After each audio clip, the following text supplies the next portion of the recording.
America Did You Know? Dred Scott versus Sandford, at 60 U.S., 19 How. 393, 1857, was a landmark decision of the United States Supreme Court that held the U.S. Constitution did not extend American citizenship to people of Black African descent, and thus they could not enjoy the rights and privileges the Constitution conferred upon American citizens. The decision is widely considered the worst in the Supreme Court's history, being widely denounced for its overt racism, perceived judicial activism and poor legal reasoning, and for its crucial role in the start of the American Civil War 4 years later. Legal scholar Bernard Schwartz said that it stands first in any list of the worst Supreme Court decisions. Chief Justice Charles Evans Hughes called it the court's greatest self-inflicted wound. The decision involved the case of Dred Scott, an enslaved black man whose owners had taken him from Missouri, a slave-holding state, into Illinois and the Wisconsin Territory, where slavery was illegal. When his owners later brought him back to Missouri, Scott sued for his freedom and claimed that because he had been taken into free, U.S. territory, he had automatically been freed and was legally no longer a slave. Scott sued first in Missouri State Court, which ruled that he was still a slave under its law. He then sued in U.S. Federal Court, which ruled against him by deciding that it had to apply Missouri law to the case.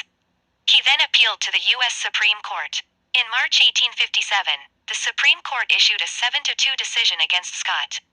In an opinion written by Chief Justice Roger Taney, the court ruled that people of African descent are not included, and were not intended to be included, under the word citizens in the Constitution, and can therefore claim none of the rights and privileges which that instrument provides for and secures to citizens of the United States.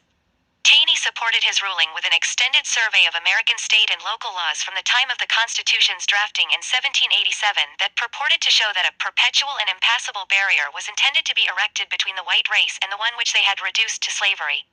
Because the court ruled that Scott was not an American citizen, he was also not a citizen of any state and, accordingly, could never establish the diversity of citizenship that Article 3 of the U.S. Constitution requires for a U.S. federal court to be able to exercise jurisdiction over a case. After ruling on those issues surrounding Scott, Taney struck down the Missouri Compromise as a limitation on slave owners' property rights that exceeded the U.S. Congress's constitutional powers. Although Taney and several other justices hoped the decision would settle the slavery controversy, which was increasingly dividing the American public, the decision only exacerbated interstate tension. Taney's majority opinion suited the slave-holding states, but was intensely decried in all the other states. The decision inflamed the national debate over slavery and deepened the divide that led ultimately to the American Civil War. In 1865, after the Union's victory, the court's ruling in Dred Scott was superseded by the passage of the 13th Amendment to the U.S. Constitution, which abolished slavery, and the 14th Amendment, whose first section guaranteed citizenship for LL persons born or naturalized in the United States and subject to the jurisdiction thereof. Historians agree that the court decision was a major disaster for the nation as it dramatically inflamed tensions leading to the Civil War. According to historian David W. Blight, 1857 was the great pivot on the road to disunion.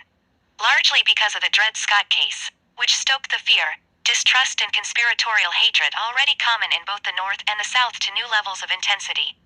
The ruling is widely considered a blatant act of judicial activism with the intent of bringing finality to the territorial crisis resulting from the Louisiana Purchase by creating a constitutional right to own slaves anywhere in the country while permanently disenfranchising all people of African descent.